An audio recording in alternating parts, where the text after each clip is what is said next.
السلام عليكم ورحمة الله وبركاته. ازيكم يا حبايبنا، عاملين ايه؟ يا رب تكونوا بألف هنا وألف خير يا رب. اللهم صل وسلم وبارك على سيدنا محمد وعلى آله وصحبه أجمعين.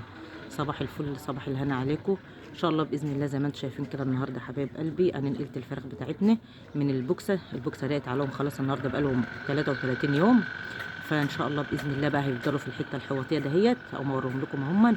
بس انا كنت مطلعه، انا ببيت البط في الحوطيه واسيبه طول النهار على السطح، ومن امبارح بالليل نقله الفراخ في قلب الحوطيه دي. فان شاء الله باذن الله يفضلوا فيها بقى لغايه ما الاوزان اللي انا يعني عايزاها يوصلوا لها ان شاء الله باذن الله. ونشوف مع بعض. النهارده بقى لهم 33 يوم زي ما انتم عارفين، او اللي متابعنا على القناه النهارده بقى لهم 33 يوم يا حبايب قلبي. والبط بتاعنا برده بقى له 33 يوم لان هم جايين في يوم واحد. فزي ما انتم شايفين كده البط بتاعنا بسم الله ما شاء الله زي الهنا وزي القشطه اهوت. ربنا يبارك لنا ولكم يا رب وما يخسرش حد. الشمس النهارده زي العسل، امبارح والنهارده بسم الله ما شاء الله الشمس زي العسل وزي القشطه. اي حد عنده طيور بقى يعني يطلعها كده في الشمس كده تتعقم كده وتحتها ينشف كده والكالسيوم كله تاخده من الشمس ده اهي.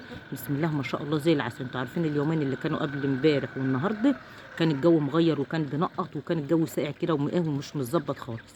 فكانتش الطيور واخده راحتها ولا في شمس اصلا تقعد فيه، وكانت الحيوان زي ايه زي ما انتم شايفين كده. كانت ايام يعني اليومين اللي فاتوا دوم الساعه كانت الطيور بتاعتنا كنا كده وما هياش ايه واخده راحتها وما فيش شمس تقعد فيه. فامبارح والنهارده بسم الله ما شاء الله الشمس حاميه زي العسل. فما زي ما انتم شايفين كده بسم الله ما شاء الله البط بتاعنا فطر وقاعد في حته شمس حلوه اهي. والفراخ بتاعتنا اهي يا حبايب قلبي برده زي ما انتم عارفين البوكسه خلاص ما عادش تاخدهم بقى. نقلتهم زي ما انتم شايفين اهو بسم الله ما شاء الله اهو. بس هي الشمس جايه في الكاميرا شويه بتاع التليفون. بسم الله ما شاء الله نضفت وظبطت الحته كده لهم اهي، وحطيت لهم نشاره نضيفه. وهي الفراخ بتاعتنا زي الهنا وزي القشطه زي ما انتم شايفين كده. الاحجام بتاعتها زي العسل اهي. يعني الفراخ بتاعتنا على 33 يوم بسم الله ما شاء الله زي ما انتم شايفين كده عسل عسل عسل. ربنا يبارك لنا ولكم يا رب اهو. والنشاره تحتهم نضيفه، وحط لهم العلف، كبرت لهم العلفه بتاعتهم لان خلاص ما عادش ينفع بقى العلفه الصغيره ديت. كان طول ما هم صغيرين في البوكسه كنت حطاها يعني في البوكسه لهم عشان البوكسه اصلا صغيره ما تاخدش العلفه الكبيره او السقايه الكبيره. فبما ان انا نقلتهم بقى في حته واسعه كده بسم الله ما شاء الله يفضلوا فيها كده لغايه ما الاوزان اللي انا محتاجاها يعني يوصلوا لها. حطيت لهم بقى العلافه الكبيره عشان يعرفوا ياكلوا كده براحتهم ويبقوا ايه كله ياكل يعني ما يبقاش فرخه بتاكل وفرخه مش لاقيه مكان تاكل فيه. لان انتوا عارفين العلافه كانت صغيره اللي انا حطاها لهم. هم كده لقوا حته شمس في الحواطيه اهي راحوا ناموا فيها. بسم الله ما شاء الله زي العسل وزي القشطه. ربنا يبارك لنا ولكم يا رب.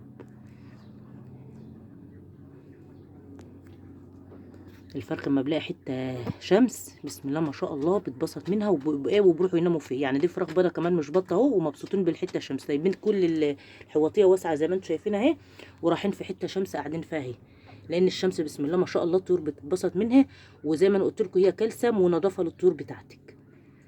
ومكتره لهم النشاره اهم حاجه اما كانوا يعني الفراخ البيضاء بالذات اهم حاجه النشاره تكون تحتها ايه كبيره. يعني إيه السمك بتاعها عالي. ليه؟ لان هم بيحبوا يعكرتوا تحتهم كده ويقعدوا ينقروا في قلب النشاره. فلازم ايه تكون النشاره عاليه من ناحيه بحيث ان هم برضو ما يتعبوش منك. مثلا لو هي النشاره قليله وكده والارضيه تيجي تخلي رجلهم ساقعه، ومن ناحيه تانية المنقار بتاعهم ما يجيش في اي حاجه تكون مثلا فيها مكروب فيها حاجه وحشه لا قدر الله. يبقى كل اللي هم بنقروا فيه تبقى نشاره. والجير المطفي يا حبايب قلبي دي اهم حاجه اهم حاجه اهم حاجه. دي بشد الرطوبه من تحت الطيور بتاعتك. يعني انا النهارده عشان حطيتهم بقى في الحواطيه دهيت انا في البوكس مبقاش احط جير. ليه؟ لان هو يعني بكنسه يوم كل يوم مثلا او الصبح واخر النهار لانه بيبقى صغير ومحبك. اما انا حته زي ديت على طول اول ما قبل ما احط النشاره حطيت جير مطفي تحتهم يعني تحت النشاره وقمت حاطه النشاره. وبرضه هجيب شويه جير برضه دلوقتي ارشهم خالص على النشاره كده اهو لان هي بتمتص الرطوبه. ومن ناحيه تانية هي بتبقى حلوه للفراخ حتى نقروا فيها ولا حاجه هي بتبقى حلوه لهم. فكده زي ما انتم شايفين معنا حبايب قلبي دي المكان بقى وسعنا النهارده اهوت لهم. ربنا ايه يسهل بقى كده ايه ويشتروا احلى اوزان. النهارده 33 يوم الفرخه بسم الله ما شاء الله 2 كيلو الا ربع فراخ زي العسل وزي القشطه.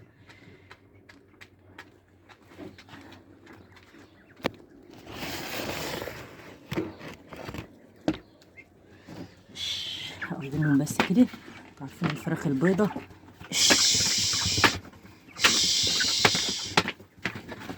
شايفين اهو، بسم الله ما شاء الله، احلى اوزان واحلى فراخ، بسم الله ما شاء الله. زي ما انا قلت لك على طول، المكان اللي انت بتبقي بتجيبي منه واثقه منه، بسم الله ما شاء الله، بيبقى زي العسل وزي القشطه. هي دي فراخنا اهي، بسم الله ما شاء الله، على 33 يوم يا حبيب قلبي. هنا هنا هنا، ربنا يبارك للي بيعهم لي. بصراحه عنده ضمير يعني.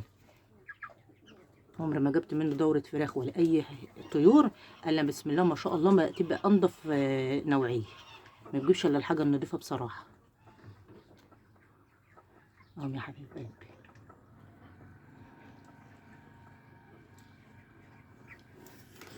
البط بتاعنا زي ما انتم شايفين كده اهو، فطر بقى ونام في الشمس اهو برضه.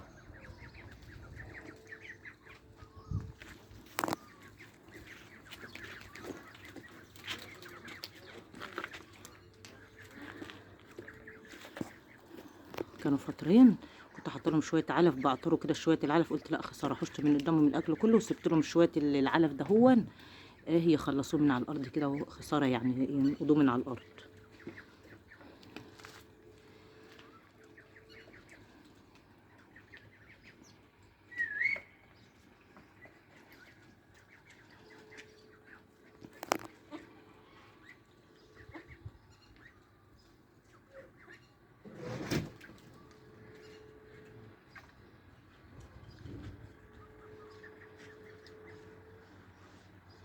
صباحكم زي الهنا وصباحكم زي اللبن الحليب يا حبيب قلبي.